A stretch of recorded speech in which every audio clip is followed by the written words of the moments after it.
Assalamualaikum warahmatullahi wabarakatuh. Perkenalkan saya Raihan Widarofi Akbar dengan NIM 2170231 Pada kesempatan kali ini, saya akan mempresentasikan PPT saya untuk ujian akhir semester dengan judul Keamanan Data Pribadi di Era Digital. Baik, langsung saja ke slide kedua, yaitu pendahuluan. Di era digital ini, di saat ini pengguna internet dan layanan digital sudah menjadi bagian dari kehidupan sehari-hari. Mulai dari belanja online, layanan kesehatan, hingga administrasi publik, semuanya terhubung dengan jaringan digital. Namun kemajuan ini membawa ancaman serius terhadap keamanan data pribadi. Informasi seperti nama, nik, alamat, hingga riwayat pencarian bisa dikumpulkan, disalahgunakan, bahkan diperjualbelikan jika tidak dilindungi dengan baik. Presentasi ini bertujuan untuk memberikan pemahaman mengenai pentingnya menjaga data pribadi, mengenai berbagai ancaman yang ada, serta langkah-langkah praktis regulatif yang dapat untuk melindungi. Untuk yang slide ketiga, yaitu apa itu data pribadi, mengapa penting. Definisi data pribadi, informasi yang secara langsung atau tidak langsung dapat mengidentifikasi secara individu. Contoh data nik, nama lengkap, alamat email, data biometrik, riwayat kesehatan, dan informasi finansial. Pentingnya proteksi, melindungi diri dari penipuan, pencurian identitas, dan penyalahgunaan data yang merugikan. Data pribadi adalah informasi yang dapat digunakan untuk mengidentifikasi seseorang, baik secara langsung seperti nama, nik, maupun tidak langsung seperti data lokasi dan profesi online. Pentingnya perlindungan data ini tidak hanya soal kerahasiaan. Misalnya, jika data keuangan seorang bocor, maka dapat digunakan untuk penipuan. Begitu juga data lokasi dan kebiasaan kita dicuri bisa jika data lokasi dan kebiasaan dimanfaatkan untuk pengintaian atau manipulasi data. Untuk yang slide ketiga, yang keempat adalah ancaman utama terhadap data pribadi. Ancaman terbesar terhadap data pribadi saat ini antara lain kebocoran data, serangan phishing, malware, dan ransomware. Sebagai contoh kasus, Tokopedia tahun 2020 mengungkapkan 91 juta data pengguna phishing semakin marak dengan modus email palsu yang terlihat seperti asli. Dan ransomware mengenskripsi data penting dan meminta tebusan. Semua ini menunjukkan bahwa perlindungan data tidak bisa dianggap remeh. Lanjut untuk yang slide kelima adalah dampak kebocoran data. Dampak dari kebocoran data bisa sangat luas. Kerugian finansial, pencurian identitas, reportasi organisasi yang rusak, dan tekanan psikologis bagi korban. Rata-rata kerugian global mencapai jutaan dolar per insiden.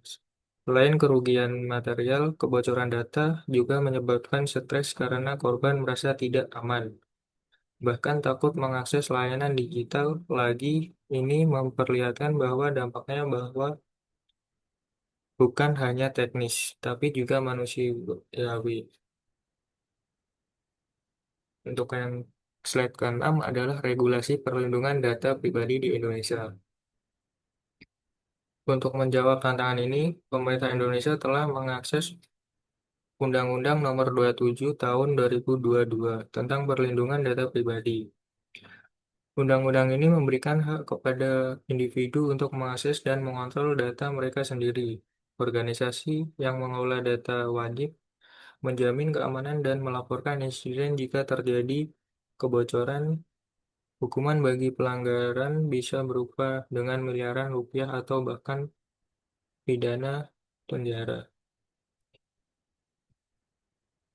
Peran individu dalam menjaga data pribadi. Kita sebagai pengguna juga punya peran penting. Langkah sederhana seperti menggunakan password yang kuat dan berbeda untuk setiap akun, mengaktifkan 2FA, tidak sembarangan klik tautan, dan memperbarui software bisa membuat perbedaan besar. Kesadaran ini harus diutamakan sejak dini, terutama di era mana anak-anak juga mulai menggunakan internet sejak kecil. Untuk yang slide ke-8 yaitu tanggung jawab organisasi dalam perlindungan data. Organisasi sebagai pengelola data memiliki tanggung jawab besar untuk melindungi informasi konsumen. Praktik terbaik yang bisa diterapkan antara lain menggunakan enkripsi, membatasi akses data hanya untuk pihak yang berkepentingan, melakukan audit keamanan rutin, serta memiliki rencana respon yang tidak dijalankan bisa terjadi kebocoran data. Tanpa itu, kepercayaan publik bisa hilang hanya karena satu insiden kecil. Untuk yang slide ke-9 adalah tantangan baru AI, IoT, dan Big Data. Teknologi seperti kecerdasan buatan dan Internet of Things menghadirkan tantangan baru. AI dapat mengidentifikasi perilaku individu dan menyusun profil digital secara otomatis. Internet of Things menghadirkan jutaan perangkat yang bisa menjadi pintu masuk bagi peretas. Sementara Big Data membuat pengolahan data perlindungan data semakin kompleks. Disinilah pentingnya prinsip privasi by design, yaitu merancang sistem yang mengutamakan privasi sejak awal.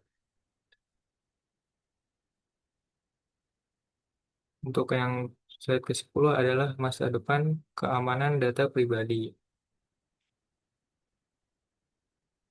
Kedepannya, perlindungan data tidak bisa berjalan sendiri. Diperlukan kerjasama lintas sektor antara pemerintah, swasta, dan masyarakat. Pendidikan tentang literasi digital harus dijalankan di sekolah, tempat kerja, bahkan rumah tangga. Teknologi seperti blockchain dan AI bisa dimanfaatkan untuk mendeteksi anomali, menjamin integritas data. Dan yang tak kalah penting, pengelolaan data harus dilakukan secara transparan dan akuntabel. Untuk yang slide ke-11 atau slide terakhir adalah kesimpulan. Kesimpulannya, data pribadi adalah bagian dari identitas kita yang harus dilindungi. Perlindungan data adalah tanggung jawab bersama individu, organisasi, dan negara.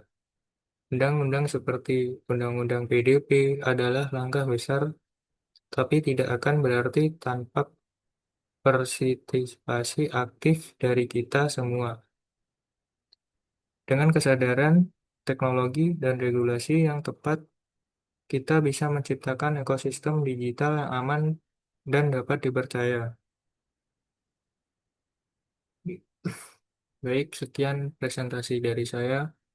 Mohon maaf kalau ada salah kata. Billahi taufik walhidayah. Wassalamualaikum warahmatullahi wabarakatuh.